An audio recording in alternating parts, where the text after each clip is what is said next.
السلام علیکم to all میرے ویورز اینڈ لسنرز، کیسے ہیں آپ سب؟ امید کرتی ہوں کہ سب ٹھیک ہوں گے، لائف بھی سب کی اچھی جا رہی ہوگی۔ اچھا جی، آج آپ لوگوں کو ایپیسوڈ مل رہی ہے لیٹ، کیونکہ آپ کی رائٹر کے اندر ایک شیف، ماہر شیف کی روح آئی ہوئی تھی۔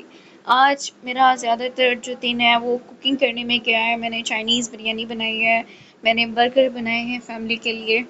تو آج وہ کہہ رہے تھے کہ سورج کہاں سے نکلا ہے، کہ رائٹر صاحب آج سب کی خدمت کر رہی ہیں، تو بس میرا دل کیا اس لیے، اور پھر اسی وجہ سے ایپیسوڈ لیٹ کمپلیٹ ہوئی، لیٹ وائس اوور کر رہی ہوں۔ ایپیسوڈ ڈیٹ کر کے رسپانس اچھا کرنا ہے، اور ٹارگیٹ کمنٹس کا، لائکس کا پورا ہو جاتا ہے، سبسکرائبرس کا نہیں ہوتا ہے۔ سائلنٹ ریڈرز رسپانس کیا کریں بھئی، سبسکرائب کرنے میں کوئی آپ کے اوپر ٹیکس نہیں لگے گا، جلدی سے چینل کو سبسکرائب کر دیں۔ اور اب بڑھتے ہیں اپنی ایپیسوڈ کی طرف، جو کہ سسپینس سے فل ہے، اور جب تک سسپینس نہ ہو تو مجھے ایسا لگتا ہے کہ کہانی میں مزہ ہی نہیں ہے، ٹھیک ہے؟ تو سسپینس ہونا چاہیے۔ اوکے، سٹارٹ کرتے ہیں۔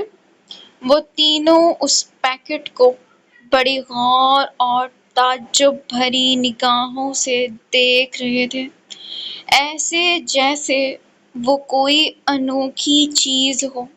یاقوت بھی آگے آتا اس پیکٹ کو دیکھنے لگا۔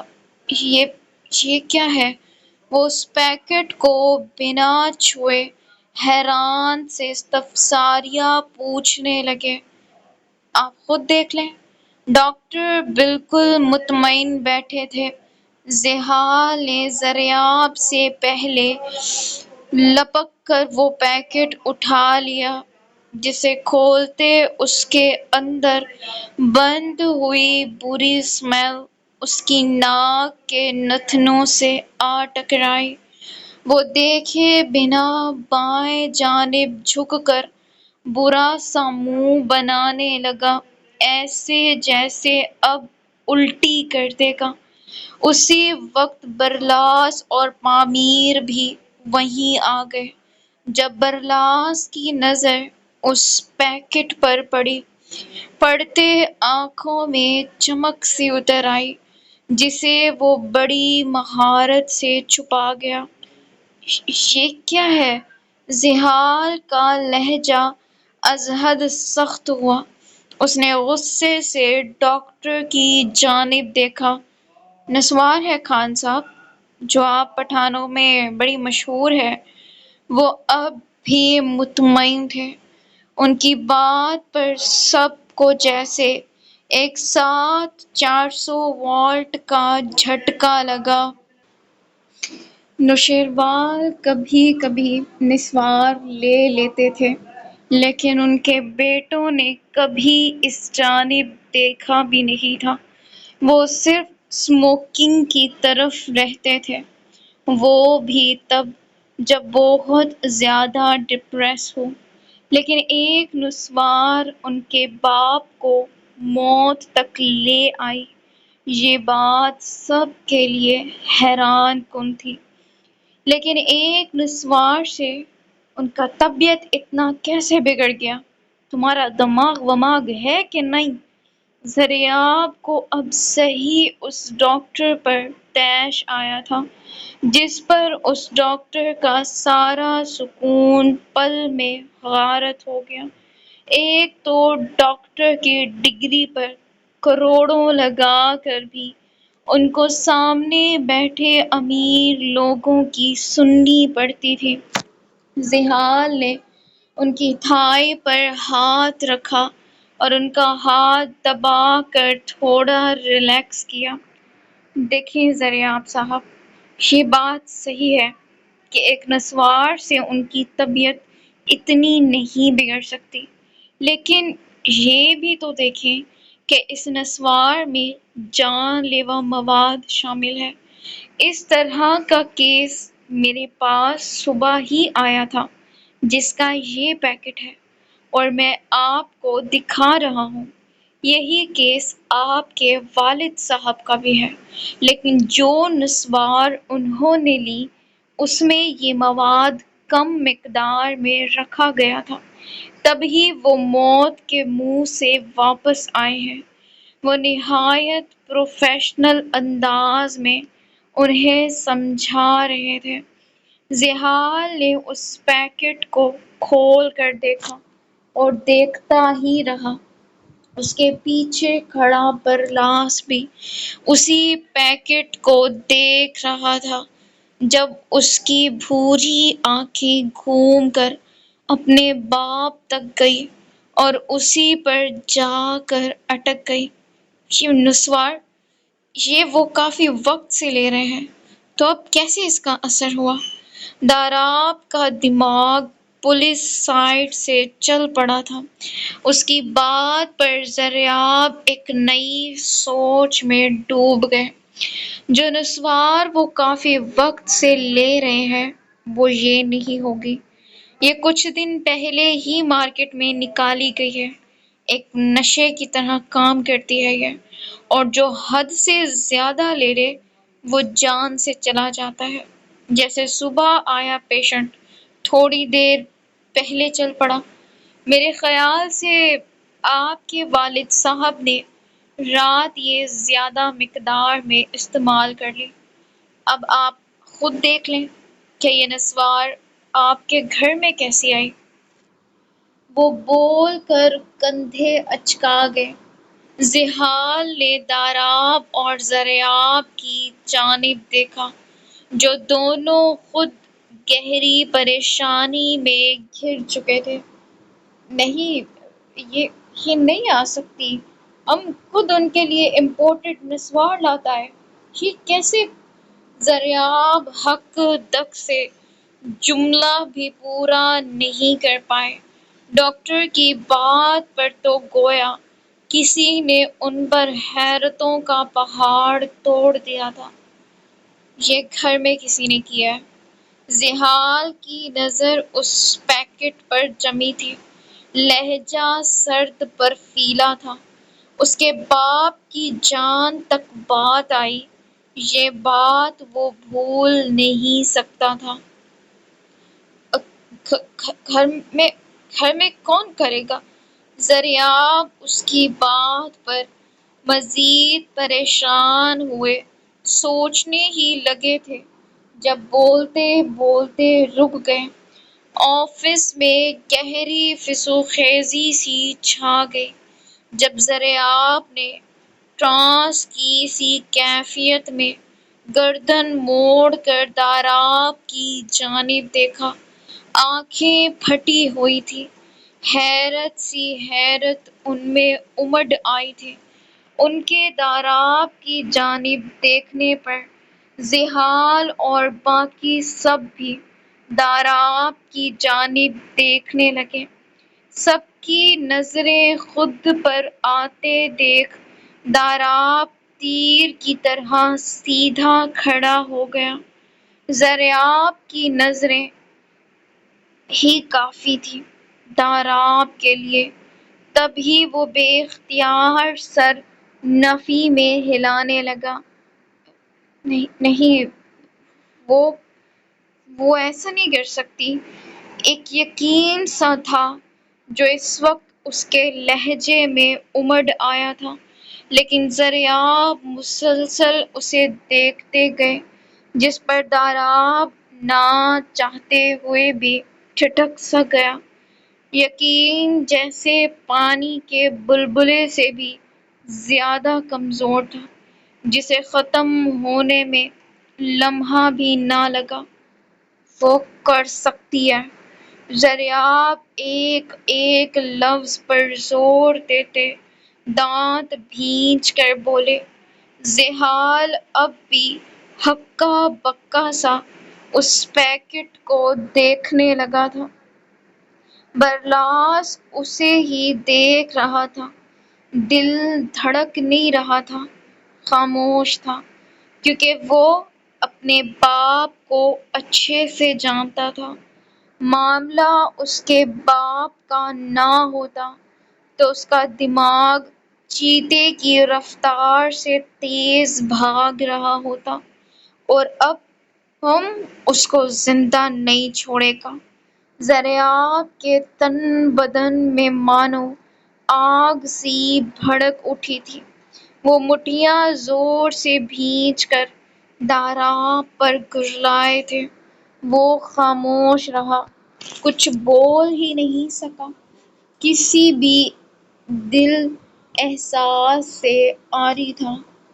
آگے سے آپ اس کا دھیان تو رکھیں گے، لیکن یہ ضرور ذہن میں رکھیے گا کہ وہ اب غصہ نہ کریں۔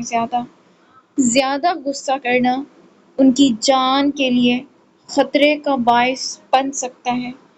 وہ یہ الفاظ سب کے لیے پریشانی کا باعث بنے تھے، لیکن ایک وہ تھا جس کے کانوں میں یہ الفاظ رس گھول گئے تھے۔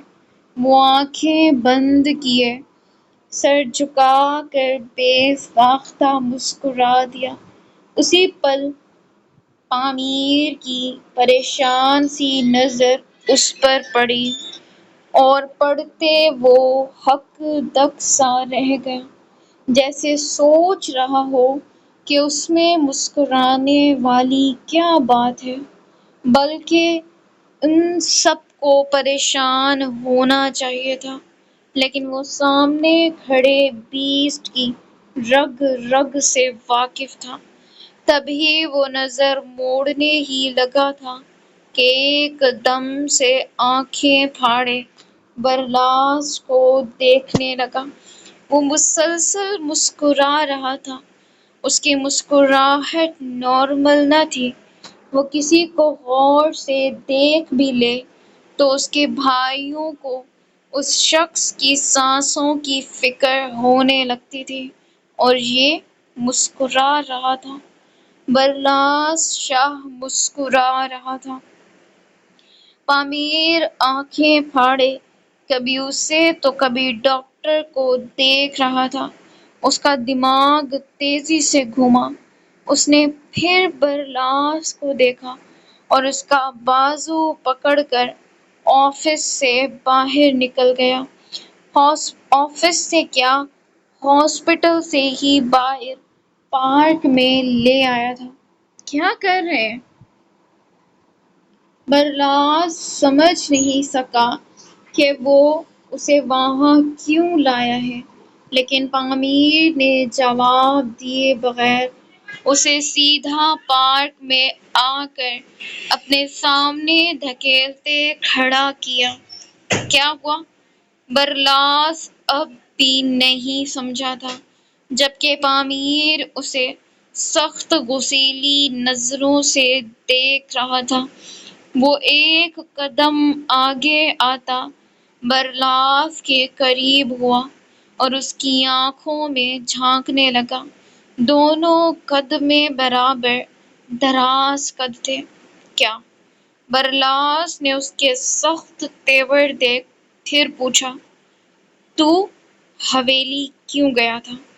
وہ سرد مہری سے پوچھ رہا تھا، جس پر برلاس کے چہرے کے تاثرات ذرا نہ بدلے۔ وہ اسی طرح نارمل کھڑا رہا۔ کیونکہ مجھے حویلی دیکھنی تھی، اس لیے۔ وہ شان بے نیازی سے بولتا کندھے اچکا گیا۔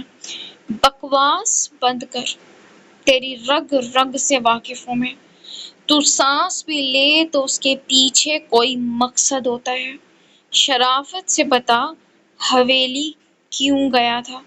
وہ ایک ایک لفظ چباتا، اس کی آنکھوں میں آنکھیں گاڑے سختی سے پوچھ رہا تھا۔ میں سچ کہہ رہا ہوں بھائی۔ برلاس لہجے کو از حد نارمل رکھتے بولا۔ میں تیری ہڈیاں توڑ دوں گا اگر اب بکواس نہ کی کہ کیوں گیا تھا۔ پتا، وہ واقعی جتنے غصے میں تھا، برلاس کو لگا کہ اسے دو چار ہاتھ پڑنے ہی والے تھے۔ تب ہی وہ کان کی لو کھجاتے آنکھ بچا کر پامیر کو دیکھنے لگا، بدلہ لینے۔ دو لفظی جواب، اور پامیر کو لگا کسی نے اس پر کھولتا تیل ڈال دیا ہو۔ وہ آنکھیں پھاڑے اسے دیکھنے لگا۔ کیسا بدلہ؟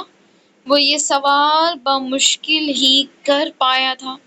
برلاس نے نظریں نیچے جھکا لی اور اپنے شوز سے پارک کی گھاس اکھیڑنے لگا۔ ان کی وجہ سے میرے باپ کی آنکھوں میں آنسو آئے تھے۔ یہ دوسرا جھٹکا پامیر کو لگا تھا۔ وہ حق دق سا اسے دیکھ رہا تھا۔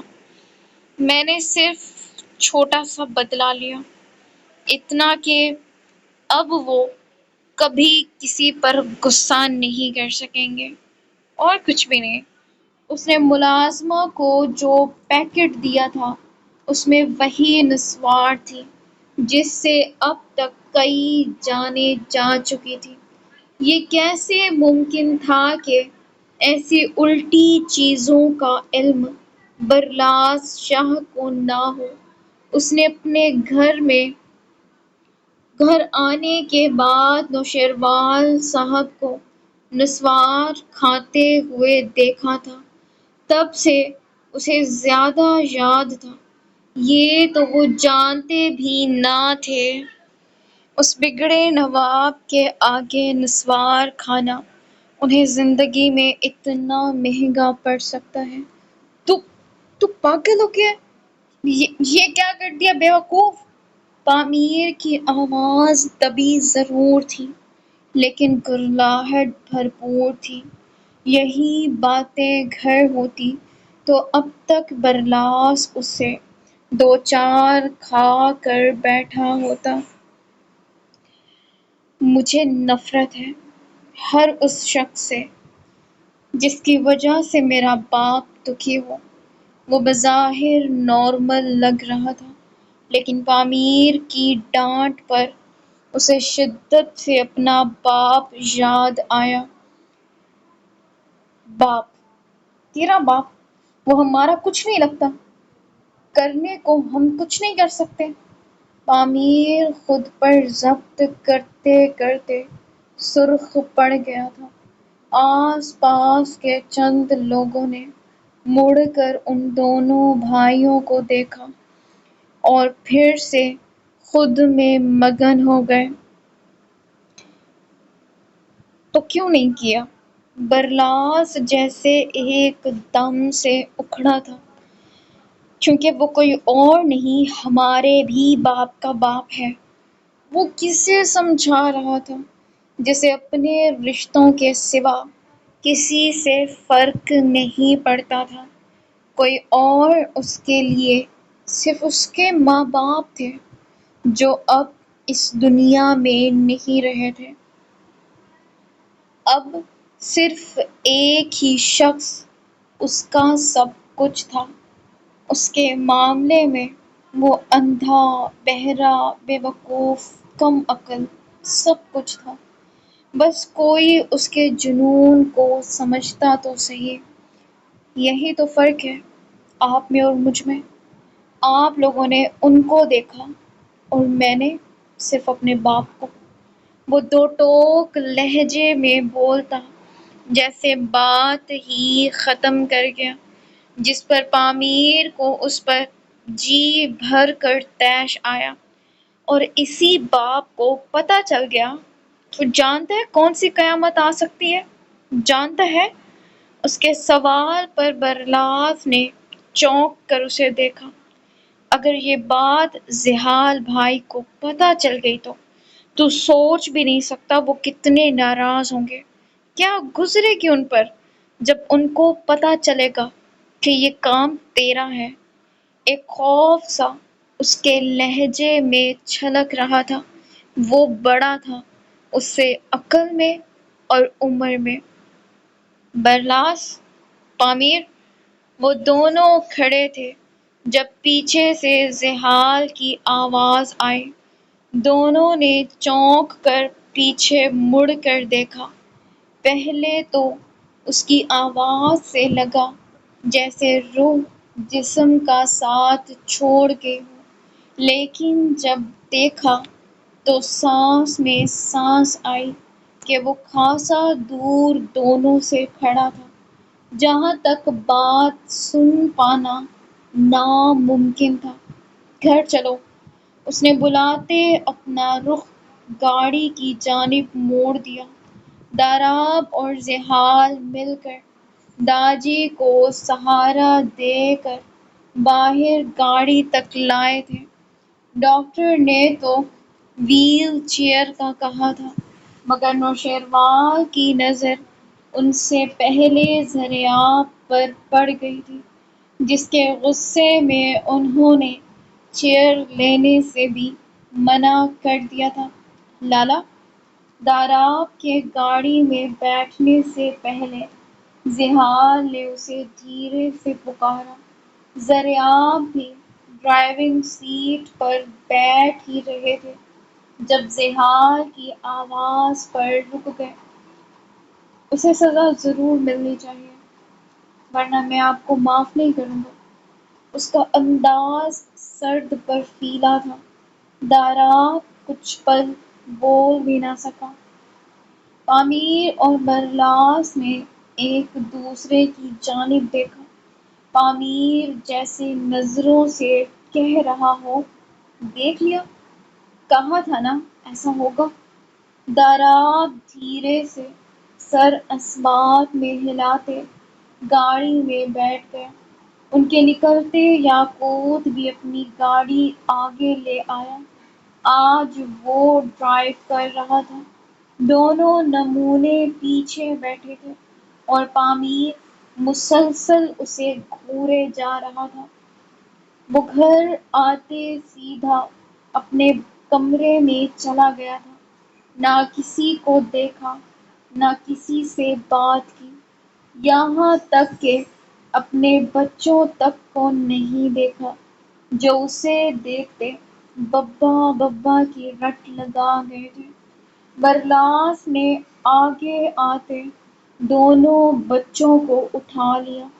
اس کے چہرے پر ندامت تھی، اس لیے نہیں کہ اس نے یہ حرکت کی، بلکہ اس لیے کہ اس کی وجہ سے اس کا باپ اداس ہو گیا تھا۔ سدھر جا نکمی اولاد! پامیر اس کی کمر پر دھپ رسید کرتے چینج کرنے کمرے میں چلا گیا تھا۔ جمل بچوں کو برلاس کے پاس چھوڑ کر خود کمرے میں آ گئی، جہاں اس کی نظر خالی کمرے میں تیزی سے دوڑ گئی۔ زحال کہیں نہیں تھا۔ حبیب! وہ اسے پکارتی آگے آئی اور باتھ روم کا دروازہ کھٹکھٹانے لگی۔ حبیب، آپ اندر ہیں؟ اس کے پوچھنے پر اندر سے کوئی جواب نہ آیا، نہ پانی گرنے کی کوئی آواز، جس پر جمل ٹھٹک کر دروازہ کھولے اندر جھانک کر دیکھنے لگی، لیکن اندر وہ نہیں تھا۔ جمل کو اب پریشانی سی ہونے لگی۔ اس کے ذہن میں فوراً سے اسٹڈی کلک ہوئی۔ وہ بے اختیار اسٹڈی کی جانب بڑھ گئی، جہاں اس کے تکے کے مطابق وہ موجود تھا، اپنی پاور چیئر پر بیٹھے، ٹیبل پر کوہنیاں ٹکائے، ہاتھوں پر پیشانی رکھے، آنکھیں موندے بالکل گم سم۔ جمل دھیرے سے بنا قدموں کی آواز کیے اندر آئی اور دروازہ بند کر کر زحال کی جانب بڑھ گئی۔ وہ اتنا گمسم بیٹھا تھا کہ جمل کے آنے کا بھی اسے علم نہیں ہوا۔ پھر جمل نے دھیرے سے اس کے کندھے پر جوں ہی ہاتھ رکھا، اس نے سر اٹھا کر پاس کھڑی جمل کو دیکھا۔ آپ ٹھیک؟ وہ فکر مند سی پوچھنے لگی تھی جب زحال کی آنکھوں میں سرخی دیکھ اس کی جان جیسے سیدھا لبوں پر آ گئی۔ حبیب! وہ کتنی مشکل سے یہ ایک لفظ بول پائی تھی، یہ صرف وہی جانتی تھی۔ زحال کچھ پل اسے یوں ہی دیکھتا رہا، پھر دھیرے سے اپنی گود میں بٹھاتے اس کی گردن میں چہرہ چھپا گیا۔ زمل کو اس کے وجود سے بھاپ اٹھتی محسوس ہوئی۔ وہ اس عمل پر مزید پریشان ہو گئی تھی۔ اصل جان تب نکلی جب زحال کی سسکی کی آواز اس کے کانوں میں پڑی۔ ابھی کیا ہوا؟ پلیز بتائیں نا۔ اب اسے لگا تھا کہ پریشانی اس کی جان لے لے گی۔ اپنے ابھی جان کو ایسے دیکھنا اس کے لیے موت کے مترادف تھا۔ بابا کو ہارٹ اٹیک آیا تھا، وہ بھیگی آواز میں بتاتا۔ مزید وہ چہرہ زمل کی گردن میں چھپاتے اسے خود میں بھیج گیا، جیسے خوف میں اپنے ٹیڈی بیئر کو بھیج رہا ہو۔ اس وقت وہ واقعی ایک چھوٹا بچہ تھا، ایک خوف زدہ بچہ۔ وہ داراب اور زریاب کے مقابلے نوشیروال خان کے لیے زیادہ حساس ثابت ہو رہا تھا۔ اتنے عرصے کی دوری جس میں وہ باپ کی محبت، اس کی شفقت کے لیے ترس گیا تھا، آج کوئی اس کی حالت دیکھتا، اسی باپ کو کھو دینے کا احساس اس کی جان نکال گیا تھا۔ اس کے یہ بتانے پر زمل پر تو گویا حیرتوں کا پہاڑ ٹوٹ گیا تھا۔ اتنی بڑی بات اسے پتہ نہیں تھی۔ حبیب، یہاں دیکھیں، کب ہوا یہ اور کیسے؟ زمل اس کا چہرہ باہر نکال کر پوچھنے لگی، ساتھ زحال کی سرخ آنکھوں کی نمی اپنی ہتھیلی سے صاف کرنے لگی۔ زحال نے اسے سب بتا دیا، جسے سن کر زمل ہکا بکا سی اسے دیکھ رہی تھی۔ ایسا کون کر سکتا ہے؟ پتہ نہیں۔ اگر یہ کام بیلا کا ہے تو میں اسے کبھی معاف نہیں کروں گا۔ اس کے لہجے میں بے ساختہ ڈھیروں نفرت امڈ آئی۔ لیکن وہ ایسا کیوں کرے گی حبیب؟ بابا تو اسے بہت سپورٹ کرتے ہیں نا۔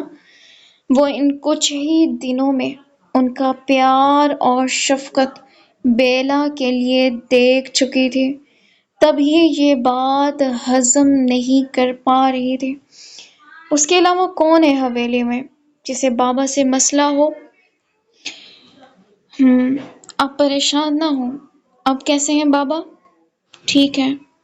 ڈاکٹر نے سختی سے ان کو غصہ دلانے سے منع کیا ہے، اور وہ غصہ کرنا کبھی چھوڑ نہیں سکتے۔ اصل اس کا خوف اس کے باپ کی غصے والی عادت پر تھا۔ حبیب، وہ بالکل ٹھیک ہو جائیں گے۔ اللہ پاک ان کو جلد صحت یابی دیں گے، آمین۔ اس کے یہ الفاظ زحال کو کس قدر پرسکون کر گئے تھے، یہ وہی جانتا تھا۔ اس نے دل ہی دل میں آمین کہا۔ آپ نے تو جان ہی نکال دی تھی۔ ایسے کون خود کو کمرے میں بند کرتا ہے؟ وہ اب اس کا دھیان بھٹکانے کے لیے اپنی ناراضگی بیچ میں لے آئی، جس پر زحال واقعی سوچ میں پڑ گیا تھا۔ میں نہیں کر رہی آپ سے بات۔ وہ ناراض ہو کر اٹھتی جانے ہی لگی تھی کہ زحال نے بے ساختہ کمر سے تھام کر واپس بٹھا لیا۔ سوری، میرا ایسا ارادہ نہیں تھا۔ وہ سچ میں اس کی ناراضگی سے پریشان ہو گیا تھا۔ زمل کو دل ہی دل میں ہنسی آئی۔ اس نے دھیرے سے زحال کی پیشانی پر اپنے لب رکھے۔ یہ لمس جیسے زحال کے وجود کو سکون کی وادیوں میں اتار گیا تھا۔ وہ کمرے میں جیسے ہی داخل ہوا، اس کی نظر باتھ روم سے سرخ چہرے کے ساتھ نکلتی مشی پر گئی۔ اس کے ہاتھ میں ٹاول تھا، اور چہرہ ایک دم ستا ہوا۔ کیا ہوا؟ تم ٹھیک ہو؟ وہ اسے ایسے دیکھ ایک دم سے پریشان ہوا۔ مشی اسے کوئی جواب دیے بغیر بیڈ پر آ کر بیٹھ گئی اور فون اٹھائے کسی کو کال کرنے لگے۔ اگر بی پی لو ہو تو کیا کرنا چاہیے؟ مقابل کے کال اٹھاتے وہ سنجیدگی سے پوچھنے لگی۔ یاقوت اس کے پیچھے کھڑا حیران سا اسے دیکھنے لگا۔ یہ بات وہ اس سے بھی پوچھ سکتی تھی۔ اس نے بے اختیار سوچا۔ Okay, thank you. کال بند کرتے مشی سائڈ ٹیبل کے دراز میں کچھ ڈھونڈنے لگی۔ جب نہ ملا تو ٹانگیں سیدھی کرتی تکیوں سے ٹیک لگا کر بیٹھتی آنکھیں موند گئی۔ بی پی لو کی میڈیسن سے بہتر ہے لیمن جوس پی لو۔ رکو، میں لے کر آتا ہوں۔ کہتے وہ باہر جانے ہی لگا تھا جب مشی نے آواز دے کر اسے روک لیا۔ آپ سے کسی نے کہا کہ مجھے جوس چاہیے؟ اسے غصہ آ رہا تھا۔ ایک تو وہ اتنے دن سے اپنے کام میں مصروف تھا۔ اسے سزا دینے کے بعد ایک بار بھی اسے یہ نہیں پوچھا کہ وہ ٹھیک ہے یا نہیں۔ وہ ٹھیک سے کھانا تک نہیں کھا رہی تھی، جس کی وجہ سے اب کمزوری تک بیٹھ گئی تھی۔ تم روڈ کیوں ہو رہی ہو؟ وہ حیران تھا اس کے اس اچانک رویے پر، تب ہی پوچھنے لگا۔ مشی اسے کوئی جواب نہیں دے سکی۔ اسے اپنا دل بھاری ہوتا محسوس ہوا، ایسے جیسے اب رو دے اور اس ظالم کے سینے سے لگ کر رو دے، لیکن وہ بجائے رونے کے کمبل سر تک لیتی سونے کے لیے لیٹ گئی۔ یاقوت اسے ایسے ہی چھوڑ کر اپنی اسٹڈی ٹیبل پر آ گیا، اور آج کل کام کا پریشر کچھ زیادہ بڑھ گیا تھا۔ آج جو ڈیل زحال نے چھوڑ دی تھی وہ یاقوت نے اپنی محنت سے پوری کر لی تھی۔ ان کی کمپنی کو ایک بہت بڑی آفر ہوئی تھی اسپورٹس کار ماڈیفائی کرنے کی، جس سے پہلے ان کو وہ کار دیکھنی تھی جو زحال نے خود ڈیزائن کی تھی، لیکن مشی نے اس کا ستیہ ناش کر دیا تھا، جسے اب ٹھیک بھی یاقوت کو ہی کرنا پڑ رہا تھا، اور وہ کر بھی رہا تھا۔ زرتشم کو اتنے دن بعد ہوش آیا تھا۔ اس کے ارد گرد اسپیشلسٹ کی ٹیم جمع تھی جو اس کا چیک اپ کر کر اب اس پر تفصیلی تبصرہ کر رہی تھی۔ زرتشم نے خوف زدہ ہوتے سب کو دیکھا جب ان کے بیچ میں اسے وہ ایک چہرہ نظر آیا جو اب اسے مسلسل نظر آنے لگا تھا۔ اس کی پہچان اسے ایسے ہوئی تھی کہ وہ جب بھی اسے نظر آتا زرتشم کو کوئی درد تکلیف نہیں ہوتی تھی، کیونکہ وہ درد تکلیف دور کرتا تھا۔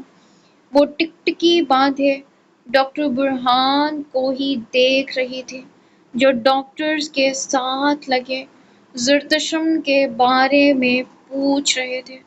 ان کی کنڈیشن دیکھ میرے مطابق ان کو وقت لگے گا مکمل ٹھیک ہونے میں، لیکن یہ ٹھیک ہو سکتی ہیں پراپر دیکھ بھال سے۔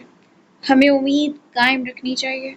ایک ڈاکٹر نے نہایت پروفیشنل انداز میں اپنا پوائنٹ بتایا، جس پر دو تین ڈاکٹر متفق ہوئے۔ مجھے بھی ایسا ہی لگتا ہے۔ اگر دیکھ بھال ویسی نہ کی گئی تو کچھ کہہ نہیں سکتے کہ زخم بھرے گا یا نہیں۔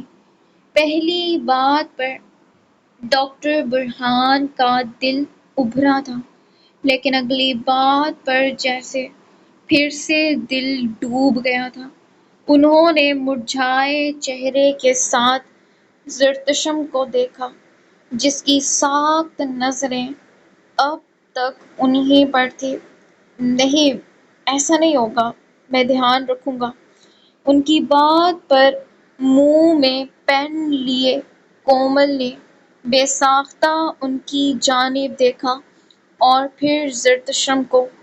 آپ آپ ان کے کیا لگتے ہیں ڈاکٹر برہان؟ ان کی اتنی آؤ بھگت دیکھ ایک ڈاکٹر نے منہ میں پھنسا سوال جیسے پوچھ ہی لیا۔ جی میں بھی یہی پوچھنا چاہتی تھی ڈاکٹر برہان سے۔ کومل نے لگے ہاتھوں اپنا حصہ ڈالتے برہان کی جانب دیکھا، جن کا سوال ہی ان کا رنگ اڑا گیا تھا۔ یہ یہ وہ ہکلاہٹ کے مارے کچھ بول ہی نہیں سکے۔ کیا بولتے؟ ان کی نظر زرتشم کی جانب گئی۔ دونوں طرف سے نگاہیں ایک ہوئی، لیکن دل، وہ کچھ محسوس نہیں کر رہا تھا سوائے ہمدردی کے۔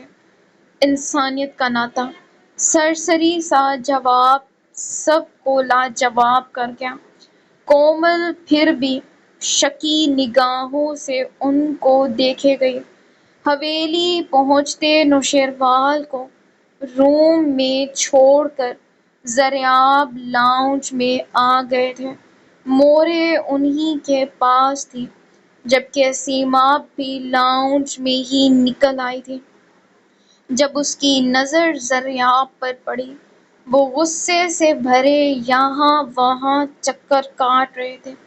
اس لڑکی کو بلا کر لاؤ، انہوں نے ایک ملازم پر حکم صادر کیا، جس پر وہ فوراً سے پہلے بیلا کے کمرے کی جانب بھاگا گیا تھا۔ داراب بھی وہیں موجود تھا، ایک جانب کھڑا، چپکی سادھے۔ اس کے ذہن میں اس وقت کئی الجھنیں چل رہی تھیں۔ رات اس نے ان پر غصہ نکالا تھا، لیکن وہ اس غصے کا ایسے بدلہ لے گی، داراب نے سوچا بھی نہ تھا۔ بیلا ملازم کے ساتھ ہی نیچے آ گئی تھی۔ اس نے ایک ایک نظر سب کو دیکھا۔ ادھر آؤ لڑکی! زریاب کی دھاڑ پر اس کی توجہ بے اختیار ان کی جانب مبذول ہوئی۔ ان کو طیش میں دیکھ بیلا تھوڑی نروس سی ہوتی مرے مرے سے قدموں سے ان کی طرف گئی۔ داراب کے اندر اس کے بڑھتے قدموں کے ساتھ بے چینی بھی بڑھتی جا رہی تھی۔ وہ پہلو بدل کر کھڑا ہوتے اسے دیکھنے لگا۔ اس کے قریب آتے ایک زناٹے دار تھپڑ سیدھا بیلا کے ملائم گال پر پڑا، جس سے وہ لڑکھڑا کر بے اختیار صوفے پر جا گری۔ اس کے گرتے داراب قدم آگے بڑھانے ہی لگا تھا، جب ایک ہی قدم پر وہیں رکتا، آنکھیں پھاڑے لالا کو دیکھنے لگا۔ سیما خود منہ پر ہاتھ رکھے زریاب کو آنکھیں پھاڑے دیکھنے لگی۔ تم اس حد تک گر جائے گا، میں نے سوچا بھی نہیں تھا لڑکی! وہ اسے ایسے بیٹھے دیکھ پوری قوت سے دھاڑے تھے، جبکہ بیلا کو لگا کسی نے بھری محفل میں اس کا لباس تار تار کر دیا ہو۔ یہ احساس جان نکال لینے سے زیادہ خطرناک ثابت ہوا تھا، اتنا کہ وہ سانس بھی نہیں لے سکی۔ بنا درد کے دو موٹے موٹے موتی اس کی آنکھوں کی باڑ توڑ کر رخسار پر بہہ نکلے۔ تھپڑ اسے لگا تھا، لیکن تکلیف جیسے داراب کو محسوس ہوئی تھی۔ وہ بے بسی سے بیلا کی طرف دیکھنے لگا۔ تم نے ہمارے بابا کو مارنے کی کوشش کی؟ تم نے؟ ان کی آواز میں اب بھی گرج تھی۔ ملازم منظر سے فوراً غائب ہو گئے۔ کیونکہ ایسے وقت میں کسی کو وہاں رکنے کی اجازت نہیں تھی۔ بیلا نہیں اٹھ سکی آج، نہ کچھ کہہ سکی۔ کیا کہتی؟ الفاظ ہی ختم تھے۔ سیماب نے آگے آتے ایک ہی جست میں بیلا کو سہارا دے کر اٹھایا اور بے یقین سی نظروں سے اپنے خان کو دیکھنے لگی، جنہوں نے کبھی کسی عورت کی طرف نگاہ تک نہیں اٹھائی تھی، اور آج ہاتھ اٹھا لیا تھا۔ نہیں چھوڑے گا زندہ اس لڑکی کو۔ وہ پورے تیر سے گڑگڑاتے سیدھا دیوار پر لگی اپنی کلاشنکوف لینے گئے۔ ان کو یہ کرتے دیکھ تو سیماب کی روح گویا فنا ہو گئی تھی۔ خان کیا کر رہے تم؟ گری روکو ان کو۔ سیماب کے کندھوں سے گویا طوطے ہی اڑ گئے تھے۔ دارا خود ہکا بکا سا کھڑا تھا۔ زریاب نے آتے ساتھ بیلا کو سیدھا نشانے پر رکھ دیا۔ وہ خود آنکھیں پھاڑے سانس روک کر اسے دیکھنے لگی۔ اسی پل ایک فائر کی آواز گونجتی حویلی کے در و دیوار کو جیسے لرزا کر رکھ گئی تھی، جس میں سیماب کی دلخراش چیخ بھی شامل تھی۔ ویورز، یہ تھی آج کی ایپیسوڈ۔ امید کرتی ہوں کہ آپ کو پسند آئی ہوگی۔ میں نے آپ لوگوں کو اسٹارٹ میں بتایا کہ کمنٹس اور لائکس کا ٹارگٹ پورا ہو جاتا ہے، لیکن سبسکرائبرز کا نہیں ہوتا۔ So kindly silent readers response کیا کریں، اور نیکسٹ ایپیسوڈ بھی فل تھرل ہونے والی ہے، سو وہ آپ کے ٹارگٹ کمپلیٹ کرنے پر ہی آئے گی۔ اپنا خیال رکھیں، سب کو اپنی دعاؤں میں یاد رکھیں۔ ہمارے ملک کا حال آپ سب کے سامنے ہے۔ اللہ پاک سب کو اپنے حفظ و امان میں رکھے۔ جیسے ہائی الرٹ کر دیا گیا ہے سیلاب کو لے کر، بس ہمارے ملک پہ اللہ تعالیٰ نظر کرم کرے۔ آمین ثم آمین۔ Take care. اللہ حافظ۔